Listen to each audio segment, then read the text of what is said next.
For tromping off into the wilderness, this is very good. For something a smidge more upscale, there's the 2014 Land Rover Range Rover Sport. Don't be fooled by the well-appointed cabin. A heavyweight when it comes to tough terrain, it's now significantly lighter. This new generation has ditched the old steel ladder frame for an aluminum chassis, shaving 800 pounds from its mass. Impressive. This particular Sport retails for $73,420. That buys an awful lot of luxury, refinement, and incredible capability.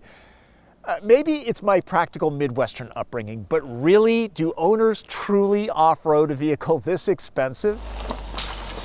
Of course, I'm not the owner, am I? At the Dirtfish Rally School's off-road course, this SUV pretty much shrugs off all sorts of terrain that would stop crossovers right quick. Skid plates keep the drivetrain well protected.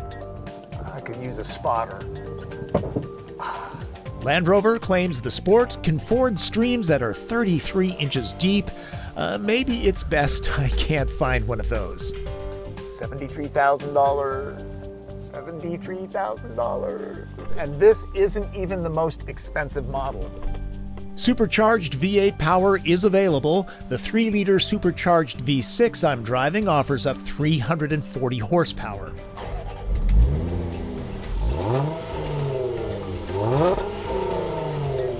The gearbox is an 8-speed. A 2-speed transfer case system is available. The Terrain Response 2's automatic mode can switch between the 5 off-road settings or manually dial in the surface that you want to cross. There is no shortage of information while underway. Air suspension gives you a leg up. The wheelbase grows by 7 inches. That and a new independent suspension system helps the on-road ride quality. The longer, lower, and wider Sport lives up to its name now, as much as a 4,700-pound SUV can. Comfortable and quiet, it corners confidently. Steering lacks a sports car's crisp input, and there is some body roll when chucking it hard into corners, but remember, it can easily do stuff like this. Drinking premium fuel, the V6 EPA numbers are 17 city, 23 highway. Romping around off-road and driving hard, I'm averaging 18 miles per gallon. Only Big Brother Range Rover outdoes the richness of Sport's cabin. Even the door seal material looks expensive. All the expected luxury amenities are on board this upscale HSE model. Seats are deeply bolstered and hardware looks like, well, hardware. Time spent in this vehicle should give you a focused reason to make more money.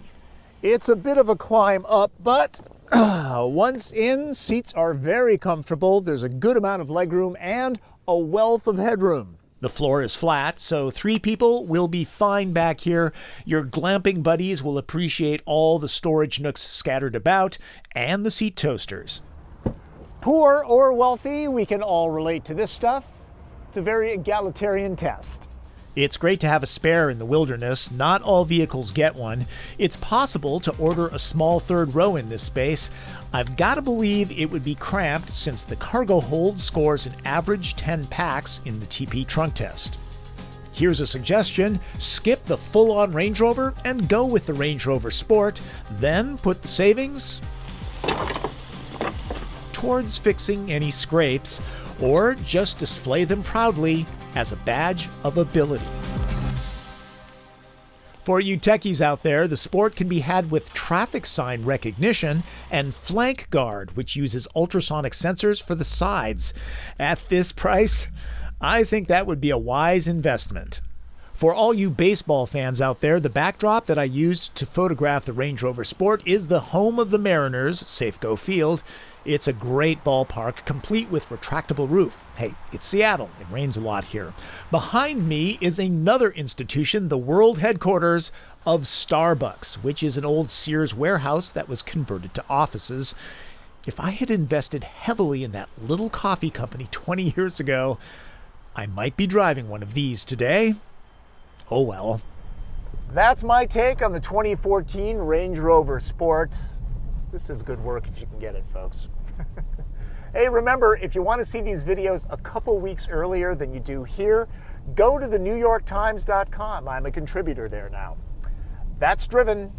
I'm Tom Voelk.